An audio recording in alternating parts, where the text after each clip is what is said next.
વરસાદે બોલાવી ધબધબાટી। હવામાન વિભાગની આગાહી અનુસાર રાજ્યમાં વરસાદ વરસ્યો હતો। નવસારી, અમદાવાદ, રાજુલા, અરવલ્લી અને સાબરકાંઠા જિલ્લાઓમાં વરસાદે ધબધબાટી બોલાવી હતી। કમોસમી વરસાદ વરસતા સમગ્ર વિસ્તારોમાં ઠંડક પ્રસરી હતી, જે બાદ લોકો ગરમીથી હાશકારો અનુભવ્યો હતો। વરસાદના પગલે જાહેર રસ્તાઓ પર વરસાદી પાણી ફરી વળતા વાહન ચાલકો તેમજ રાહદારીઓને ભારે હાલાકીનો સામનો કરવો પડ્યો હતો।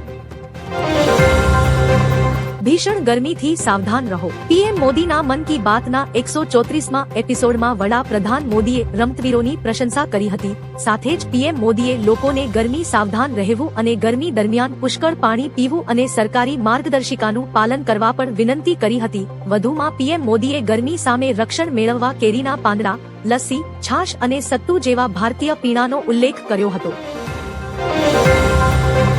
મુંબઈ, ઠાણે અને નવી મુંબઈમાં વરસાદ। શનિવારે સાન્તાક્રુઝમાં લઘુત્તમ તાપમાન 30 ડિગ્રી સેલ્સિયસ નોંધાતા મુંબઈકરોએ રાત્રે પણ અસહ્ય ગરમી વેઠવી પડી હતી। મુંબઈના દાદર, માટુંગા, સાયન, કુર્લા તેમજ નવી મુંબઈ અને થાણેના વિવિધ વિસ્તારોમાં સવારે વાદળછાયા વાતાવરણ વચ્ચે હળવો વરસાદ પડ્યો હતો। હવામાન વિભાગના જણાવ્યા અનુસાર સોમવારે પણ મુંબઈમાં હળવા વરસાદની શક્યતા છે, જ્યારે મંગળવાર માટે વરસાદનું યેલો એલર્ટ જાહેર કરવામાં આવ્યું છે।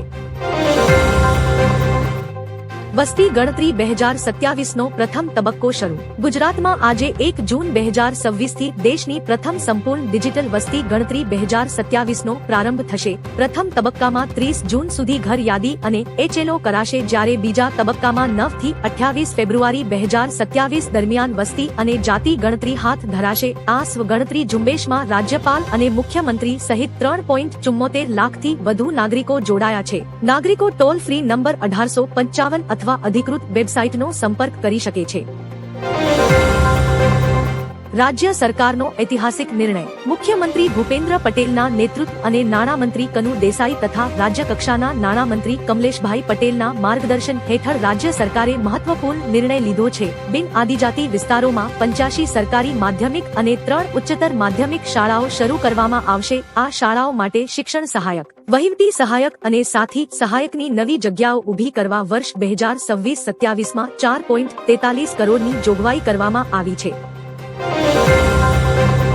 અમેરિકા ઈરાન પર કરશે મોટો હુમલો। અમેરિકાએ ફરી એકવાર સંકેત આપ્યો છે કે જો ઈરાન સાથે ચાલી રહેલી વાટાઘાટો નિષ્ફળ જાય તો તે હુમલો કરી શકે છે। અમેરિકાના સંરક્ષણ સચિવ પીટ હેગ્સેથે જણાવ્યું કે જો જરૂર પડે તો અમે ફરીથી કાર્યવાહી કરવા માટે સંપૂર્ણપણે સક્ષમ છીએ। વધુમાં તેમણે કહ્યું કે અમેરિકાનો લશ્કરી ભંડાર એટલો મજબૂત છે કે તે માત્ર પશ્ચિમ એશિયામાં જ નહીં પરંતુ વિશ્વના અન્ય ભાગોમાં પણ લશ્કરી કાર્યવાહી કરી શકે છે।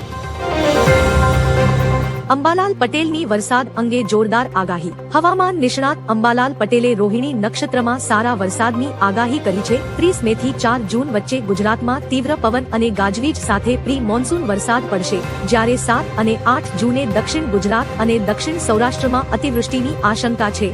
અરબ સાગરમાં સિસ્ટમ સક્રિય થતા ચોમાસું થોડું વિલંબમાં છે, પરંતુ કેરળમાં ટૂંક સમયમાં શરૂ થશે અને 4 જૂન સુધીમાં સત્તાવાર પુષ્ટિ થશે।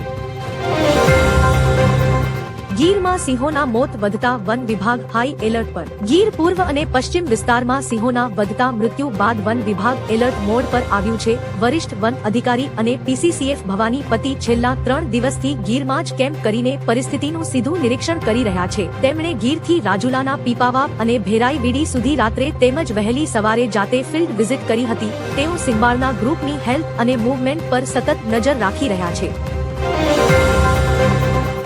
આગાહી વચ્ચે વરસાદ શરૂ। ગુજરાતમાં અસહ્ય ઉકળાટ અને ગરમી વચ્ચે હવામાનમાં મોટો પલટો આવ્યો છે। હવામાન વિભાગની આગાહી મુજબ 30 મેના રોજ વહેલી સવારથી અરવલ્લી, મહીસાગર અને દાહોદ જિલ્લામાં વાતાવરણ બદલાયું છે।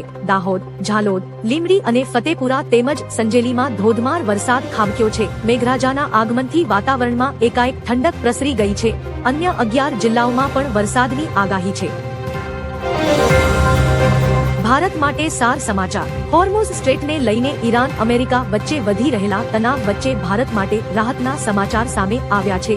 ઈરાન અને હોર્મુઝ સ્ટ્રેટ વિસ્તારમાં ચાલી રહેલી તંગદિલી વચ્ચે ભારતીય જહાજ નિસોસ કેરોસ સુરક્ષિત રીતે હોર્મુઝમાંથી બહાર નીકળી ગયું છે। ઈરાનની સરકારી ન્યૂઝ એજન્સીના અહેવાલ મુજબ ઈરાન રિવોલ્યુશનરી ગાર્ડ્સે છેલ્લા 24 કલાકમાં કુલ 23 જેટલા વ્યાપારી જહાજોને આ માર્ગેથી પસાર થવાની મંજૂરી આપી છે।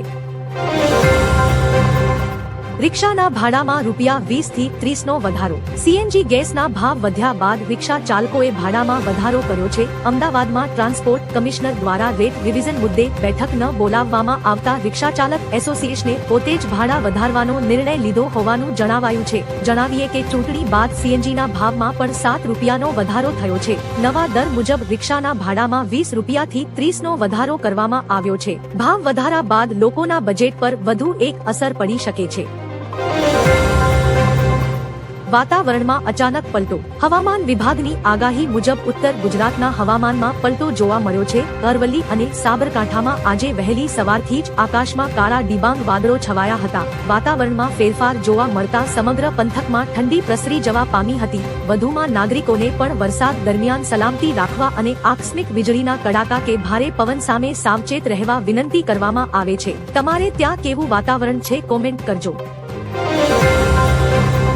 રસ્તા પર નમાજ ખોટી તો દરેક ધર્મના તહેવાર પણ ખોટા. રસ્તાઓ પર નમાઝ પડવાનો મુદ્દો ઘણા સમયથી દેશમાં વિવાદનો વિષય રહ્યો છે. તાજેતરમાં બકરી ઈદના પ્રસંગે ઉત્તર પ્રદેશના મુખ્યમંત્રી યોગી આદિત્યનાથે સ્પષ્ટપણે કહ્યું હતું કે રસ્તાઓ પર નમાઝ પઢવામાં આવશે નહીં. આ દરમિયાન એઆઈએમઆઈએમ પ્રમુખ ઓવૈસીનું એક નિવેદન આપતા કહ્યું કે રસ્તાઓ પર નમાઝ અદા કરવા માટે નિયમો બનાવવામાં આવ્યા છે તો બધા ધર્મોના કાર્યક્રમો પર પણ સમાન રીતે લાગુ થવા જોઈએ. દિલ્હીમાં મોટું આતંકી કાવતરું. દિલ્હી પોલીસે પાકિસ્તાની એજન્સી આઈએસઆઈના મોટા આતંકી કાવતરાને નિષ્ફળ બનાવી 9 એજન્ટોની ધરપકડ કરી છે. પકડાયેલા આતંકીઓના તાર મુંબઈ અંડરવર્લ્ડ અને દાઉદ ઇબ્રાહિમ સાથે જોડાયેલા છે. પોલીસે તેમની પાસેથી પાકિસ્તાનથી મોકલાયેલા અત્યાધુનિક હથિયારો, વિસ્ફોટકો અને ગ્રેનેડ જપ્ત કર્યા છે. આ આતંકીઓ દેશના સંવેદનશીલ તેમજ ભીડભાડવાળા સ્થળો પર અંધાધૂંધી ફેલાવવાનું કાવતરું રચી રહ્યા હતા. ગુજરાતમાં વરસાદ અને વાવાઝોડાની આગાહી. ગુજરાતમાં અસહ્ય ગરમી વચ્ચે આગામી દિવસોમાં વાતાવરણ પલટાશે. હવામાન વિભાગે 30 મે થી 2 જૂન દરમિયાન રાજ્યના 12 જિલ્લાઓમાં હળવાથી મધ્યમ વરસાદ અને વાવાઝોડાની આગાહી કરી છે. અરબી સમુદ્રમાં ચોમાસું આગળ વધતા આ સ્થિતિ સર્જાશે. આ દરમિયાન 40 થી 50 કિમી પ્રતિ કલાકની ઝડપે પવન ફૂંકાઈ શકે છે. હાલ 44 ડિગ્રી સાથે સુરેન્દ્રનગર અને 43 સાથે અમદાવાદમાં કાળઝાળ ગરમી યથાવત છે. નીટ પરીક્ષા પર મોદી સરકારનો મોટો નિર્ણય. નીટ પેપર લીક વિવાદ વચ્ચે મોદી સરકારે મોટો નિર્ણય લીધો છે. સંરક્ષણ મંત્રી રાજનાથ સિંહના નિવાસે મળેલી બેઠકમાં શિક્ષણ મંત્રી ધર્મેન્દ્ર પ્રધાને પેપર સુરક્ષા માટે સેના અને વાયુસેનાની મદદ માંગી છે, જેના માટે સંરક્ષણ મંત્રાલયે મંજૂરી આપી દીધી છે. હવે પરીક્ષાના પેપર સેટિંગ, પ્રિન્ટિંગ, ટ્રાન્સપોર્ટેશનથી લઈ પરીક્ષા કેન્દ્રો સુધી પહોંચાડવાનું તમામ કામ મલ્ટીલેવલ સુરક્ષા હેઠળ સેનાની દેખરેખમાં થશે. પેટ્રોલ અને ડીઝલ અંગે સરકારની મોટી જાહેરાત. કાલે રક્ષામંત્રી રાજનાથ સિંહની અધ્યક્ષતામાં 10 મંત્રીઓની હાઈ લેવલ બેઠક યોજાઈ હતી. સરકારે દેશમાં પેટ્રોલ, ડીઝલ અને એલપીજી સિલિન્ડરનો પુરવઠો સામાન્ય હોવાની મોટી જાહેરાત કરી છે. પેટ્રોલિયમ મંત્રીએ જણાવ્યું કે પૂરતો સ્ટોક ઉપલબ્ધ હોવાથી ગભરાટમાં ખરીદી ન કરવી. ખરીફ 2026 માટે 51% ખાતર સ્ટોક પણ તૈયાર છે. સરકારે અફવાઓથી બચવા અપીલ કરી કાળાબજાર સામે કડક કાર્યવાહીના આદેશ આપ્યા છે. 1 જૂનથી આ નિયમો બદલાશે. 1 જૂનથી ઘણા મુખ્ય નિયમોમાં ફેરફાર થઈ રહ્યા છે. આવતા મહિને સોલાર પેનલ ખરીદવાનું મોંઘું થઈ શકે છે. યુપીઆઈ છેતરપિંડીને રોકવા માટે એનપીસીઆઈ એક નવી સિસ્ટમ લાગુ કરવાની તૈયારી કરી રહ્યું છે. પરિણામે મોકલનારનું નામ હવે દર્શાવવામાં આવશે. એલપીજી સિલિન્ડરના ભાવ વધી શકે છે. ઘણી બેંકો તેમની એટીએમ ટ્રાન્ઝેક્શન ફી, મફત રોકડ ઉપાડ મર્યાદા અને ફિક્સ્ડ ડિપોઝિટ વ્યાજ દરોમાં સુધારો કરી શકે છે. ભારતમાં ઇઝરાયલનું જબરદસ્ત સમર્થન. ઇઝરાયલના વડાપ્રધાન નેતન્યાહુએ ભારત અને ઇઝરાયલના મજબૂત સંબંધો પર મોટું નિવેદન આપ્યું છે. વેસ્ટ બેન્કમાં યોજાયેલી એક કોન્ફરન્સમાં તેમણે જણાવ્યું કે વિશ્વના ઘણા હિસ્સાઓમાં ઇઝરાયલનો વિરોધ થાય છે, પરંતુ ભારતમાં તેને જબરદસ્ત જનસમર્થન મળી રહ્યું છે. ભારત વૈશ્વિક રણનીતિમાં ખાસ સ્થાન ધરાવે છે અને સોશિયલ મીડિયા પર મારા સૌથી વધુ ફોલોઅર્સ પણ ભારતમાં જ છે, જે આપણો અનોખો પ્રેમ દર્શાવે છે.